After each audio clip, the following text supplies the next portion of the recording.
E o Influenciadores está de volta conversando com o empreendedor social Luiz Gabriel Thiago, que se graduou em turismo e, por isso, durante muitos anos trabalhou com hotelaria.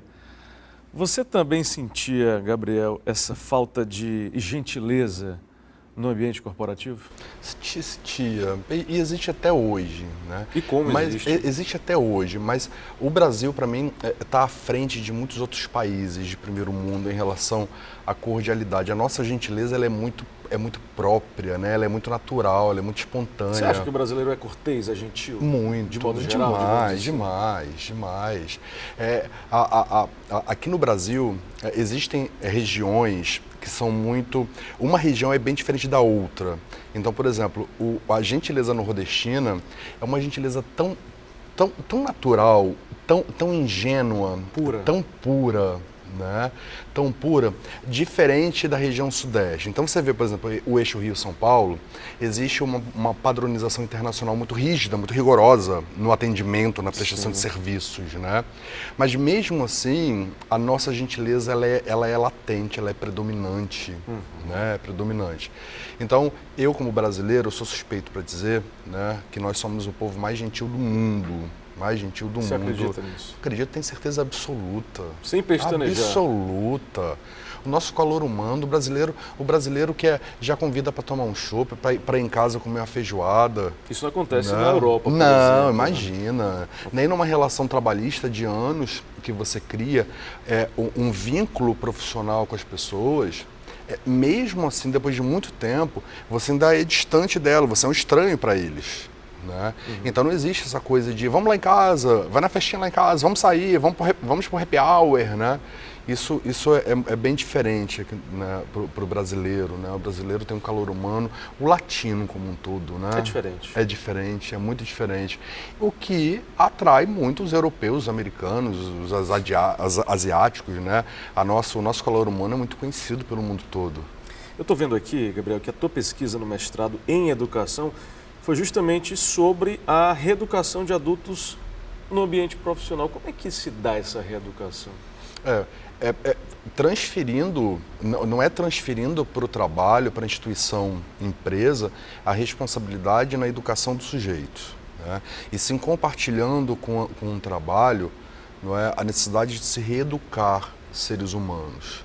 Então, o que falta na família hoje, o que a família não deixa de entregar para os seus filhos, porque a nossa educação já é uma educação terceirizada, ou seja, está na mão das babás, dos avós, né, das avós, da escola. O pai, a família hoje, independente da configuração que ela tenha, não é? Os pais hoje, eles não têm uma dedicação, não podem mais ter uma dedicação integral na educação dos filhos como era antigamente, né? E quando você ingressa no mercado de trabalho, e se confronta com profissionais de outras gerações, né, você vai, peraí, mas o que eles estão cobrando de mim nunca foi cobrado em casa, não foi cobrado na universidade, né? Então, o trabalho, a instituição e empresa, ela sim é um agente de reeducador do sujeito, ou seja, mostrar para ele que ele pode seguir um caminho, né, um caminho saudável, um caminho pautado em valores que não foram adquiridos em casa, que não foram transmitidos em casa, não por falta de vontade, não por falta de amor, por falta de carinho. Sim, porque hoje os pais trabalham, as crianças nascem com o celular na mão, nascem conectadas, né, nascem influenciados pelo mundo, pela sociedade. Você vê, antigamente eu sou da época que você comprava o jornal ou fazia assinatura de jornal, e recebia o jornal na sua casa ou ia até a banca comprar. Hoje, quando você abre o olho de manhã cedo, a primeira coisa que você faz é pegar o seu celular. E quando você desliza a tela, a informação já está disponível à sua frente. Você não precisa buscar a informação vem até você. É curioso isso que você está falando. Eu lembrava de que um determinado palestrante falou que hoje uma criança de 7 anos tem acesso a mais informações do que o imperador de Roma. Eu acredito. Né? E o que é muito curioso, Celso, é que, vamos supor, você quer viajar com a sua família nas próximas férias para Fernando de Noronha. E você vai num buscador da internet, do seu celular, e coloca lá, pacote para Fernando de Noronha. Beleza, você fez uma pesquisa, viu lá. No dia seguinte, ou horas depois, se você abrir um aplicativo de rede social, a propaganda que vem é de Fernando de Noronha. Sim.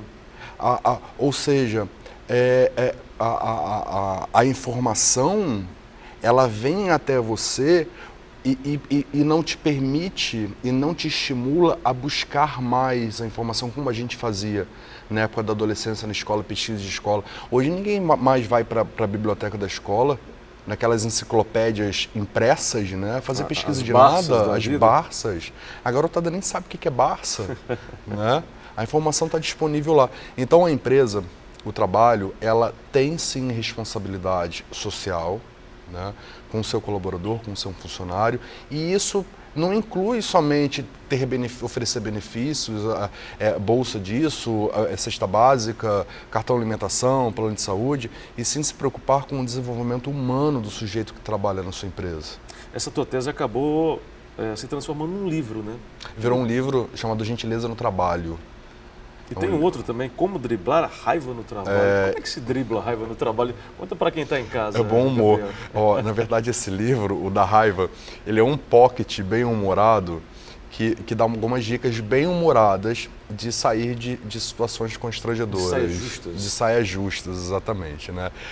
E ele foi escrito numa época em que eu convivia com pessoas muito rigorosas no trabalho, muito rancorosas, líderes muito opressores. Né? Então o livro foi escrito para eles, na verdade, né? Como que eles deveriam fazer para lidar com as pessoas, se relacionar com as pessoas. Então eu cheguei ao ponto de ter uma chefe que não acreditava na intelectualidade da equipe dela. Ou seja, ela tinha uma biblioteca imensa na sala dela, ela tinha centenas de livros na sala dela, e ela não acreditava que qualquer um de nós pudesse ler um dos livros dela, porque ela era intelectual, né? Ela era a coisa toda. Então, esse livro ele foi escrito, foi uma devolutiva a esses chefes, né? Esses chefes de mais antigamente. Chefes do que líderes. Mais chefes do que líderes, sem dúvida nenhuma. Né? Um livro é um pocket, pequenininho, é bem humorado, são dicas bem humoradas de como sair de situações. E foi por conta de tudo isso que você passou que um ano depois, de 2010, você resolve empreender? Foi isso que aconteceu? Na verdade, todos nós brasileiros, quer dizer, ou boa parte, temos a intenção de ter o próprio negócio. Sim. Né? Quero ter meu próprio negócio, e comigo não foi diferente. Né? Eu sempre fui muito inconformado, Celso. Eu sempre fui muito inconformado com a minha situação atual. Eu acho que eu posso transformar muito mais, melhorar muito mais a minha condição de vida. Né? E você trabalhando numa empresa, né, você tem a sua capacidade de evolução, ela é limitada. Porque se a empresa não tem plano de carreira, se tem, ou seja, tudo depende de um tempo, né? E a veia solidária sempre foi muito forte na minha vida. Então, para eu poder arregaçar as mangas, né, fazer o bem na prática, mas trabalhando numa empresa, o meu tempo é limitado, então eu não ia conseguir fazer muito. Né? E eu tive um professor, que ele foi muito especial na minha vida, o Dr. Jorge França, hoje um grande amigo. Ele disse para mim uma vez: de que adianta você estudar tanto, se dedicar tanto à prática, ao estudo da gentileza, Sim. no ambiente profissional, se tudo isso que você está estudando, todo esse material que você está juntando, vai ser inacessível para as pessoas que mais precisam. Ou seja, isso é uma hipocrisia. Isso chega a ser incongruente com a sociedade, você se dedicar tanto a um estudo e esse estudo não vai estar acessível para as pessoas. As pessoas têm que saber que isso existe. As pessoas precisam saber que gentileza pode ser uma ferramenta na gestão de pessoas, por exemplo. Que a gentileza pode causar impacto social. Que a gentileza pode tirar pessoas da miséria. Então você precisa agora transformar toda essa pesquisa, toda essa teoria, num método, numa técnica, numa ferramenta, enfim, que possa ser aplicada no dia a dia. Né? E depois de 2 anos, depois que ele me falou, depois de 2 anos, surgiu a pontinha de luz, um negócio de impacto social. Né? Como é que esse negócio impacta socialmente na vida das pessoas? Então, deixa eu esclarecer até para o público que está assistindo a gente, a diferença entre empresa social e uma empresa convencional. Sim. Na verdade, na legislação não existe diferença nenhuma. Nós somos uma empresa como outra qualquer, pagamos os mesmos impostos, temos as mesmas dificuldades, né? Temos que vencer todas as adversidades como qualquer outra empresa para se manter nesse país. Né? A diferença é o seu posicionamento no mercado, como um negócio social, e o que é oferecido, o produto ou o serviço, que é o nosso caso, o serviço, né, cause impacto na sociedade. Então, o que nós temos para oferecer, para entregar à sociedade? Então, projetos de responsabilidade social corporativa, ou seja, a gente formata, desenha todo um programa de responsabilidade social para a sua empresa, né? E esse programa precisa causar um impacto interno para os seus colaboradores e para a sociedade, para a comunidade no entorno. Né? E os treinamentos, o treinamento de gentileza, que é o mais conhecido, que é o que foi, inclusive, para o Instituto Nobel, que ele é o gerador da rede de solidariedade de Pontinho de Luz. Né? Então, ou seja, o nosso serviço, ele já é, por si só, de impacto social. Porque a gente treina pessoas em gentileza. Né? Só que todo o investimento que é feito, tanto pelas empresas quanto pessoas físicas, nas turmas de treinamento de gentileza, esse investimento é revestido para o combate à fome. Então, a gente monta cestas básicas e entrega às famílias que são cadastradas e acompanhadas pela nossa rede de solidariedade. Né? Então, esse é um negócio social. O produto ou o serviço que é entregue à sociedade, ele precisa ser de impacto, causar algum impacto na sociedade. Né? E com isso a rede foi sendo formada. Então tudo começou em 2010 com treinamento de gentileza. Sim. As turmas abertas, a gente começou no Rio, depois foi para São Paulo. Né? Hoje o nosso principal mercado é São Paulo, sem dúvida nenhuma. O Nordeste ainda está engateando. Eu fico muito feliz quando eu estou no Nordeste com esse trabalho, para poder compartilhar aqui no Nordeste e na região Norte também esse trabalho. Né? E as pessoas participam do treinamento de gentileza, uma vivência de final de semana, ganham a camiseta do Pontinho de Luz, que muitos se inscrevem no treinamento só para ter o direito de usar a camiseta do Pontinho de Luz, né? E se juntam, se mantêm conectadas para fazer o bem. Então, para distribuir abraços nas ruas, para entregar cesta básica, alimentar a população em situação de rua, dependendo da capital. Né? Em Natal a gente tem um grupo lindo que alimenta a população em situação de rua toda sexta-feira à noite. Né? Então, todos passaram pelo treinamento de gentileza. Agora deixa eu te perguntar, vocês prestam essa consultoria para empresas privadas e públicas, né? E uma dessas empresas públicas atendidas foi justamente a Polícia Militar do Rio de Janeiro, que somente neste ano de 2018 já perdeu, infelizmente, mais de 30 policiais assassinados. Como é que toda essa insegurança que o Rio de Janeiro vive hoje atinge a prática da gentileza, Gabriel? O medo não combina com gentileza, né? Um dos pilares da gentileza se chama liberdade. A liberdade de ir e vir, a liberdade de pensar, a liberdade de se expressar e a liberdade de fazer o bem. Né? A liberdade de fazer o bem. Nós fizemos um trabalho com a Polícia Militar do Rio, em 2012 e 2013, no Complexo do Alemão, nas UPPs do Complexo do Alemão. Você tem noção?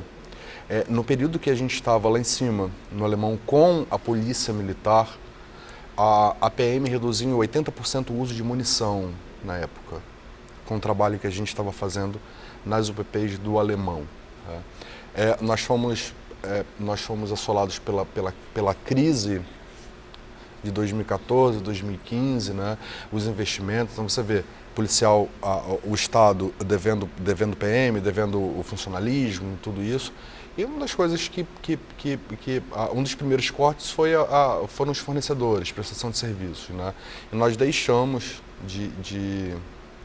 o projeto de lado, lá no Alemão, por conta da crise, né? E sem falar nesse caos todo que está acontecendo na cidade. Então, a gentileza, ela gera diálogo. Diálogo esse que chegou no Instituto Nobel.